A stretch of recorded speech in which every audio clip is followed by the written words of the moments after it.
Perhitungan metode SAW atau SAW atau Simple Additive Weighting untuk menentukan tempat bimbingan belajar. Oke, di video ini akan dicoba menjelaskan perhitungan manual metode SAW dengan studi kasusnya untuk menentukan tempat bimbingan belajar. Untuk kriterianya yang akan digunakan yaitu ada C1 sampai C4, yaitu biaya, lokasi, fasilitas, dan kualitas pengajaran. Ya, dari masing-masing kriteria tersebut akan dibuat variabelnya.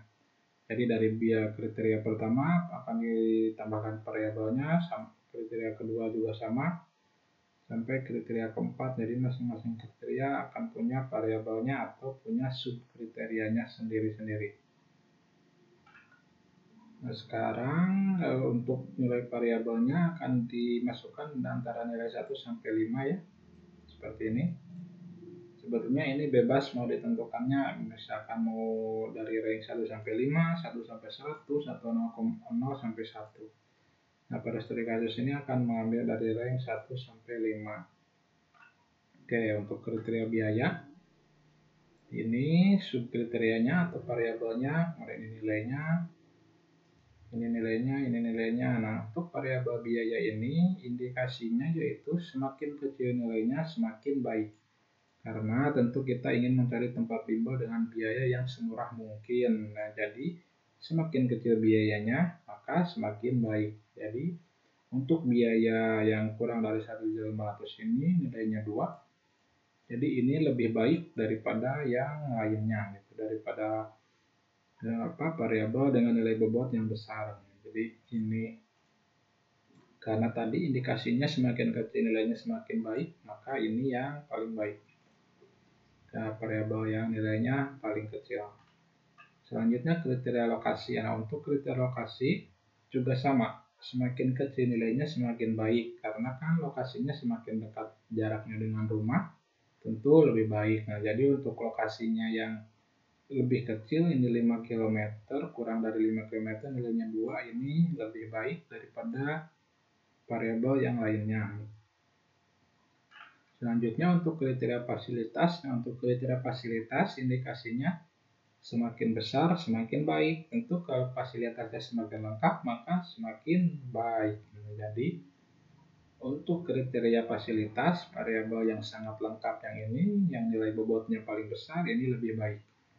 Kalau tadi kan yang lokasi, yang nilainya paling kecil yang lebih baik, sementara untuk fasilitas, nilainya yang paling besar yang paling baik.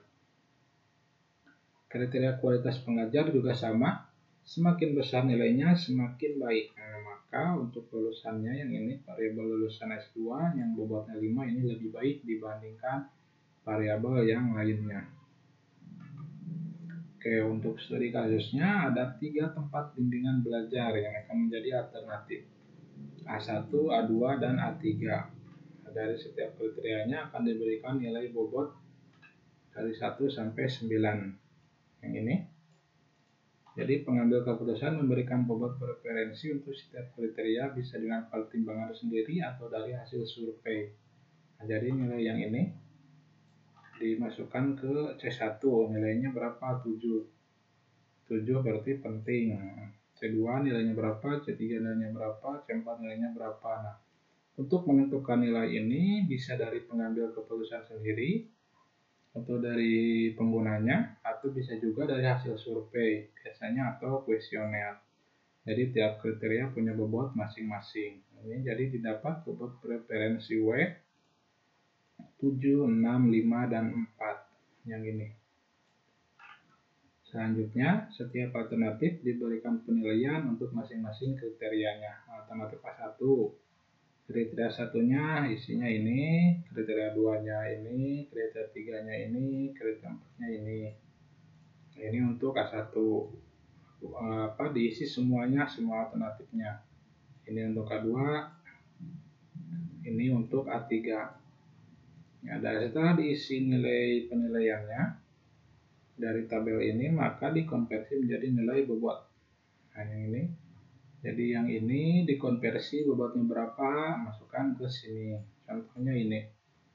Kriteria 1. Kriteria 1 untuk variabel 1.500.000 sampai 2.500.000 bobotnya berapa? Yang ini bobotnya 3. masukkan di sini. Nah, yang lainnya juga sama.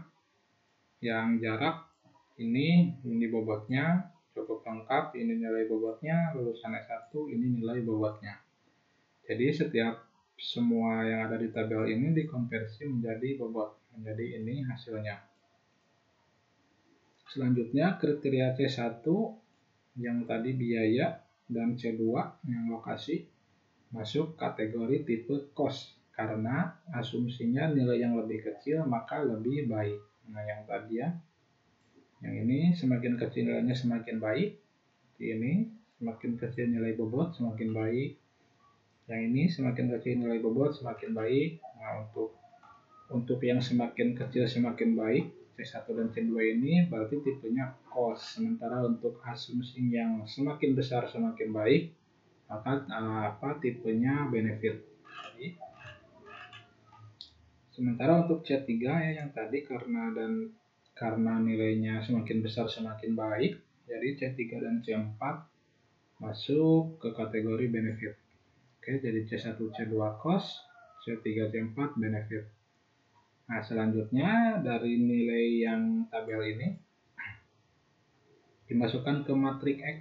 Jadi yang ini 324, 245 ini dimasukkan semuanya. Lalu dari matriks ini akan dibuat matriks keputusan X dinormalisasi ya. Jadi contohnya ini R11 berarti 1 ini baris, yang 1 kedua kolom.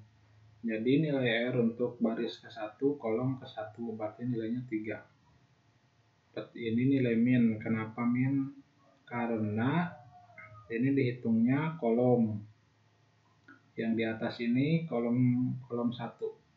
Kolom 1 itu tadi tipenya C1, tipenya cost. Nah, berarti yang ini kolom 1 C1, yang ini cost, berarti menggunakan min. Yang C2 juga sama, ini tipenya cost, menggunakan min. Nah, sementara yang C3, ini tipenya benefit, akan menggunakan max, jadi nilai rumusnya beda.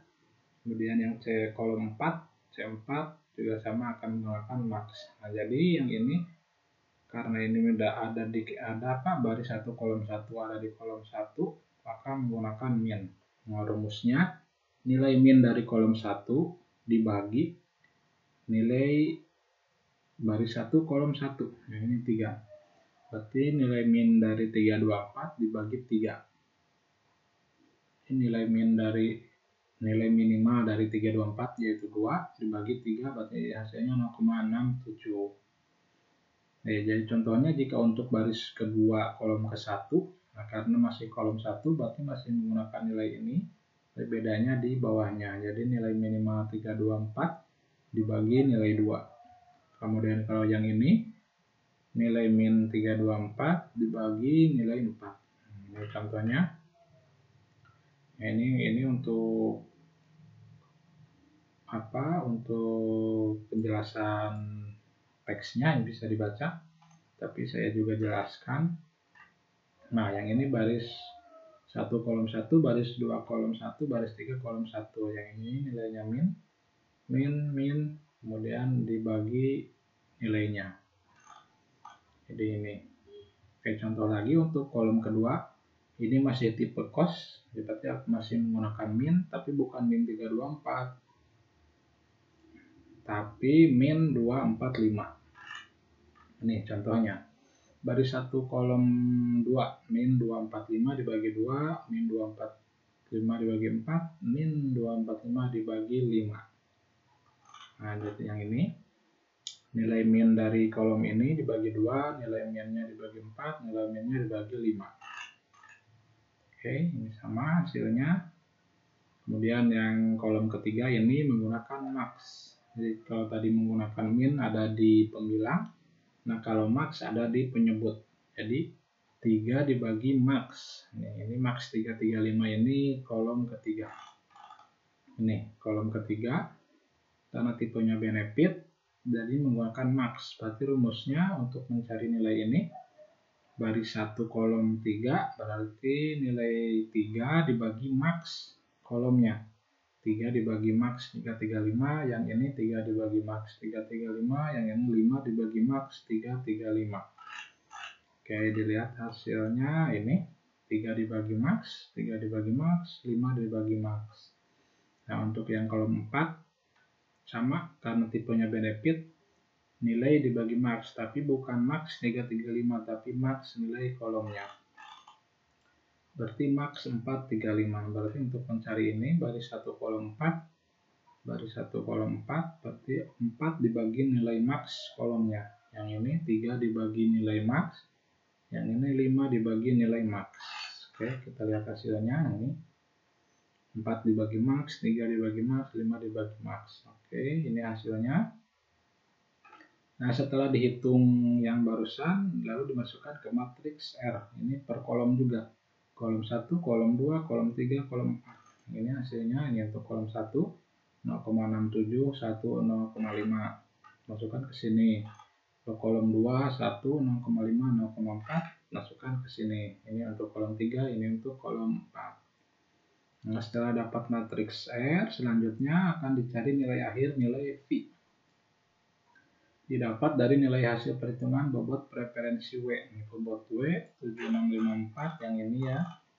Nah, bobot yang ini. Oke, bobotnya dikali matriks R. Jadi ini A1, ini untuk alternatif 1. Berarti dihitungnya per baris. Berarti hitung dulu baris pertama untuk A1, baris kedua untuk A2, baris ketiga untuk A3. Nah, rumusnya W1 ini ya 7 dikali berapa baris untuk kolom pertamanya 0,67. Kemudian 6 dikali 1, 5 dikali 0,6, dan 4 dikali 0,8. Ini. Lalu hasil perkaliannya dijumlahkan. Ini dijumlahkan, ini dikali, dijumlahkan, ini dikali, dijumlahkan. Maka totalnya 16,89. Contoh untuk baris kedua.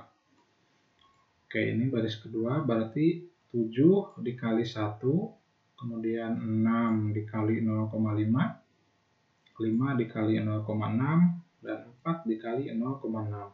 Ini semuanya dijumlahkan. Maka totalnya dapat. Sekarang untuk A3. A3 juga sama. 7 dikali 0,5, 6 dikali 0,4, 5 dikali 1, dan 4 dikali 1.